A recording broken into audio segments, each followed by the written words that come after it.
Hello दोस्तों, आप सभी का स्वागत है मेरे चैनल पर। तो कहानी थोड़ी सी भी अच्छी लगे, चैनल को लाइक और सब्सक्राइब ज़रूर कर देना, ताकि मैं इस तरह की कहानी आपके लिए लाती रहूं और मुझे आपका मोटिवेशन मिलता रहे। तो चलिए फिर आज की कहानी को शुरू कर लेते हैं। मेरा नाम किरण है और मेरी शादी एक गांव के बहुत ही रईस परिवार में हुई है। मेरे पति का नाम अर्जुन है और वह विदेश में नौकरी करते हैं, इसलिए मेरे ससुर को चिंता रहती है। वह बस कभी कभार ही हमारे पास आते हैं। मुझे घर में पति के बिना अकेले रहना कुछ अच्छा नहीं लगता। जब मेरी शादी हुई थी तभी वह कुछ दिनों बाद विदेश चले गए थे। मैंने उन्हें लाख रोकने की कोशिश की थी, लेकिन काम की वजह से उन्हें जाना पड़ा। हालांकि मैंने जितना भी समय उनके साथ गुजारा था वह बहुत अच्छा बीता था। इतने बड़े घर की बहू बनने के बाद मेरा रवैया एक रानी जैसा बन गया था। मैं अपने आप को बहुत ही खुशकिस्मत मानती थी। जब मेरे लिए अर्जुन का यह रिश्ता आया था तो मेरे माँ बाप बहुत खुश हुए थे, क्योंकि मेरे माँ बाप बहुत ही ज़्यादा गरीब थे और इतने बड़े घर की बहू बनना एक सपने जैसा था। शादी के कुछ दिनों बाद ही अर्जुन ने विदेश जाने की बात कही। ससुर जी ने उन्हें कहा कहा भी था कि तुम यहीं रुक जाओ, लेकिन अर्जुन ने कहा था कि मैंने इतना अच्छा करियर बनाया है, मैं उसे यूं ही बर्बाद नहीं कर सकता। मुझे विदेश तो जाना ही होगा, इसलिए आप मुझे रोकने की कोशिश ना करें। और उसके बाद अर्जुन विदेश चले गए। उनके विदेश जाने के बाद घर में सन्नाटा सा छा गया था। मैं और ससुर जी अब इस घर में अकेले ही थे।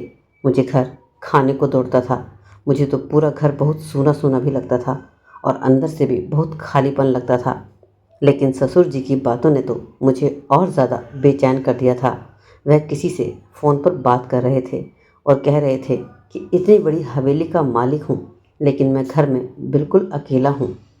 फ़ोन पर उस साइड शायद उनका दोस्त था जो कह रहा था, अरे तू शादी क्यों नहीं कर लेता, अब तेरी शादी जिम्मेदारियां भी पूरी हो गई हैं, और वैसे भी तेरी अभी उम्र ही क्या है, सिर्फ 52 साल का ही तो है। तुझे भी तो अपनी ज़िंदगी जीने का हक है। इधर से ससुर जी भी कह रहे थे, हाँ तू सही कह रहा है, मैं बेटे के लिए तो बहुत जी लिया, अब मैं अपनी ज़िंदगी भी जीना चाहता हूँ। मैं बहुत जल्दी ही शादी करूँगा। मैं तो अपने ससुर जी की बातें सुनकर हैरान ही रह गई थी। मैं सोचने लगी, अगर ससुर जी ने दूसरी शादी कर ली तो यहाँ पर एक और औरत आ जाएगी और वह घर की मालकिन बन जाएगी, और मैं नहीं चाहती थी कि मेरे अलावा इस घर की कोई और मालकिन हो। और मेरा क्या होगा, अब मैं जो भी रानी जैसी ज़िंदगी गुजार रही हूँ उसका क्या होगा। अब मैं सोचने लगी कि ऐसा क्या किया जाए कि ससुर जी दूसरी शादी करें ही ना, क्योंकि अगर ससुर जी ने दूसरी शादी कर ली तो मेरे हाथों से सारा राजपाट छिन जाएगा। इसलिए उसी रात मैं ससुर जी के कमरे में एक गिलास दूध लेकर गई।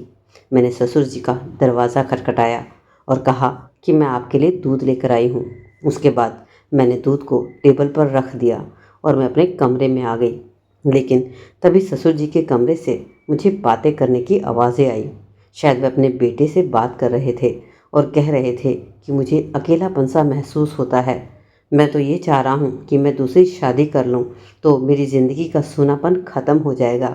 इसमें मेरे पति उधर से बोल रहे थे कि तुमने ये सब बातें करने के लिए ही क्या मुझे फ़ोन किया है, मैं यहाँ पर इतना बिज़ी हूँ, आपको जो भी करना है करें, दूसरी शादी करनी है कर लीजिए, इन सब बातों में मुझे घसीटने की ज़रूरत नहीं है।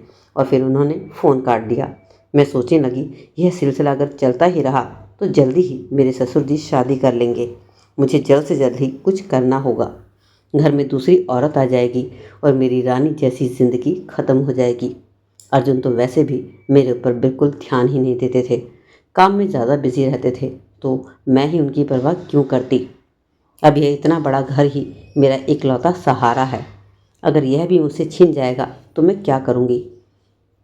अब मैं अपने दिमाग में कोई ऐसी तरकीब सोचने लगी जिससे मैं ससुर जी को अपनी ओर आकर्षित कर सकूं।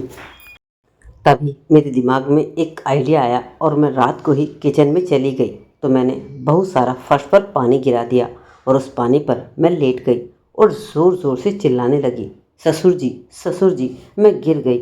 इतने में ससुर जी भागते हुए किचन में आ गए और मुझे उठाया और अपने कंधों पर मेरा हाथ रखकर मुझे पैदल चलाकर कमरे तक ले आए और जाकर बिस्तर पर लिटा दिया। कहने लगे, तुम आराम करो, मैं अभी डॉक्टर को फ़ोन कर देता हूँ। मैंने कहा, ससुर जी इतनी रात हो चुकी है, आप डॉक्टर को कहाँ फ़ोन करेंगे और डॉक्टर कहाँ मिलेगा? मेरे पास एक मालिश की दवा है, आप मुझे बस वह दे दीजिए, मैं लगा लेती हूँ। मैंने अपने आप वह दवाई लगाने लगी। मैंने ऐसा नाटक किया जैसे मुझसे दवाई अपने आप लग ही नहीं रही। यह देखकर ससुर जी कहने लगे, लाओ बेटा दवा मुझे दो, मैं लगा देता हूँ। वह मेरी कमर पर दवा लगाने लगे। मैंने किसी तरह से अपनी साड़ी के पल्लू को थोड़ा सा नीचे की तरफ खिसका दिया, जिसकी वजह से उनका हाथ मालिश करते करते थोड़ा सा नीचे की तरफ फिसलने लगा। यही तो मैं चाहती थी। जब लेकिन उन्हें एहसास हुआ कि शायद कुछ गलत हो रहा है तो उठकर जाने लगे। मैंने तुरंत ही अपने ससुर का हाथ पकड़ लिया और कहा कि ससुर जी, मैं जानती हूँ आप बहुत अकेलापन महसूस कर रहे हैं और आपकी तरह मैं भी अकेलापन महसूस कर रही हूँ। अर्जुन तो मुझसे वैसे भी ठीक से बात ही नहीं करते हैं। वह तो अपने काम में इतने बिजी हो चुके हैं कि उन्हें तो मेरी कोई परवाह ही नहीं है और ना ही उन्हें मेरा कोई ख्याल है। एक फ़ोन तक वो मुझे अपने आप से नहीं करते। आप समझ रहे हैं ना मैं क्या कहना चाह रही हूँ? ससुर जी थोड़ी देर खड़े रहे और फिर कहने लगे, हाँ बहू, मैं कुछ दिनों से बहुत ज़्यादा अकेलापन महसूस कर रहा हूँ। चलो हम अपना अकेलापन दूर करने के लिए दोनों मिलकर कुछ करते हैं। उसके बाद मैंने ससुर जी को एक इशारा किया। यह सब देखते ही ससुर जी कहने लगे, बहू तुमने पता नहीं मुझे क्या क्या दिखा दिया जिसके लिए मैं बहुत सालों से तड़प रहा था। अब मुझे मत रोकना। और फिर उन्होंने अपना जल्दी जल्दी सारा काम शुरू कर दिया। इतनी उम्र होने के बावजूद भी मेरे ससुर जी की ताकत में कोई कमी नहीं थी। वो पूरे जोश के साथ अपना काम कर रहे थे। इस क्रिकेट में खेल में उन्होंने साबित कर दिखाया था कि उनका बल्ला मेरे पति से ज़्यादा मजबूत है। और फिर यह मैच लगभग 1 घंटे तक चलता रहा। उसके बाद हम दोनों थक गए। ससुर जी कहने लगे, बेटा तुम्हें नहीं पता, आज तुमने मुझे जन्नत की सैर करा दी है। आज बहुत टाइम बाद मुझे ऐसी खुशी मिली है। अब मैं तो दूसरी शादी करने के बारे में सोचूंगा भी नहीं। मैं मन ही मन सोचने लगी, चलो मेरा काम तो हो गया है और अब इस घर में मेरी जगह कोई नहीं ले सकता। उसके बाद ससुर जी ने मुझसे कहा, आओ मैं अपने कमरे में तुम्हें लेकर चलता हूँ और वहाँ मैं तुम्हें कुछ दिखाता हूँ। उसके बाद वह मुझे अपनी पुरानी सी तिजोरी के पास लेकर गए। जैसे ही उन्होंने तिजोरी का ताला खोला, मेरे तो देखते ही होश उड़ गए। तिजोरी में भरमार पैसा और बहुत सारे जेवरात थे। ससुर जी कहने लगे कि हमारे बहुत पुराने टाइम की पूंजी है, मेरे दादा के समय की। मेरे दादा ने इसे सबकी नज़रों से बचा कर रखा था क्योंकि गांव में दुश्मनों की कमी नहीं होती। मैं तो मन ही मन सोचने लगी, मैंने सही टाइम पर बिल्कुल सही दाव खेला है। अब इन सब चीज़ों की मालकिन मैं थी। मैं खुशी से झूम उठी थी। अब मैं और ससुर जी अक्सर वह गेम खेलने लगे। हम दोनों ही बहुत ज़्यादा खुश थे। दोनों का अकेलापन दूर हो चुका था। अब मुझे अपने पति अर्जुन की भी याद नहीं आती थी और वैसे तो उन्हें मेरी परवाह भी नहीं थी। यहाँ मैं कैसे रह रही हूँ और किस हाल में हूँ, वह तो बस अपने काम में ही बहुत ज़्यादा बिजी थे। अब मुझे ससुर जी ने कहा अब मुझे ससुर जी ने वह खुशी दे दी थी जिसे मैं चाह रही थी। कभी कभी वह क्रिकेट खेलते खेलते इतने ज़ोर से बल्ला मारते थे कि मैं हंसने लगती और कहती कि इतने ज़ोर से मारने की क्या ज़रूरत है, हमें यहाँ कोई रोकने वाला तो है ही नहीं। अब हम दोनों को सुबह शाम का कोई होश ही नहीं था। हम एक बहुत ही मज़ेदार और अच्छी लाइफ जी रहे थे। अपने घर के मालिक हम दोनों ही थे। मैं ऐसी रानी जैसी ज़िंदगी कभी सपने में भी नहीं सोची थी। धीरे धीरे समय यूं ही गुजरने लगा और मेरे शरीर में कुछ बदलाव से नज़र आने लगे। मुझे उल्टियाँ आने लगी और मुझे पता चला कि मैं गर्भवती हूँ। अब मुझे समझ ही नहीं आ रहा था कि यह बच्चा अर्जुन का है या ससुर जी का। मैंने ससुर जी से यह बात बता दी तो वह यह सुनकर बहुत ज़्यादा खुश हो गए और कहने लगे, यह बच्चा तो मेरा है, अब तुम्हें इसे कैसे छुपाना है, इस बात का तुम्हें ही ख्याल रखना है। मैं तो हैरान थी। अब मुझे समझ आने लगा था कि सच्चाई को छुपाना अब आसान नहीं है। अर्जुन भी वापस आने वाले थे और मेरी घबराहट बढ़ती जा रही थी।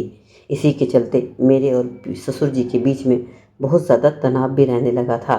और इसी बीच एक दिन अर्जुन अचानक से घर आ गए और फिर रात को मैंने अर्जुन को बताया कि मैं माँ बनने वाली हूँ तो वो मुझे हैरानी से देखने लगा। उन्हें थोड़ा सा मुझ पर शक हुआ और कहने लगे कि यह बच्चा किसका है। मैंने उन्हें विश्वास दिलाते हुए कहा कि अर्जुन, तुम ये क्या कह रहे हो? ये तुम्हारा ही बच्चा है।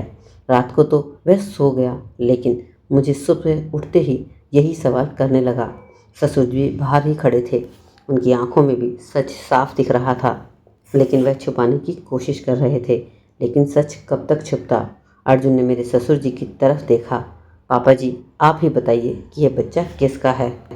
अब ससुर जी डरने लगे और घबरा गए और बोले, बेटा, मैं बताना चाहता हूँ, मैं नहीं छुपा सकता। यह बच्चा तुम्हारा नहीं है। यह सुनते ही अर्जुन के पैरों तले ज़मीन निकल गई। पापा जी कहने लगे, ये बच्चा मेरा है। अर्जुन गुस्से से तिलमिला उठा और मुझे बुरा भला कहने लगा और फिर अगले ही दिन विदेश वापस लौट गया।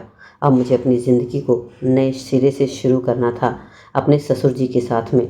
ससुर जी और मैंने फैसला किया कि हम दोनों मिलकर इस बच्चे की परवरिश करेंगे, क्योंकि हमारे पास इसके अलावा कोई चारा भी नहीं था और जो सब किया था हमने अपनी मर्जी से ही किया था। अब ससुर जी ने मुझे वो हक जो जितने होते हैं पूरे के पूरे दे दिए थे। अब हमारा रिश्ता और ज़्यादा मजबूत हो चुका था। इस घर की पूरी तरह की मैं मालकिन बन चुकी थी। मैंने मन में भी सोच लिया था कि शायद मेरी किस्मत में यही लिखा था। अब मैं इस घर की रानी बनकर रहूँगी और सब कुछ अब मेरे बेटे का ही होगा।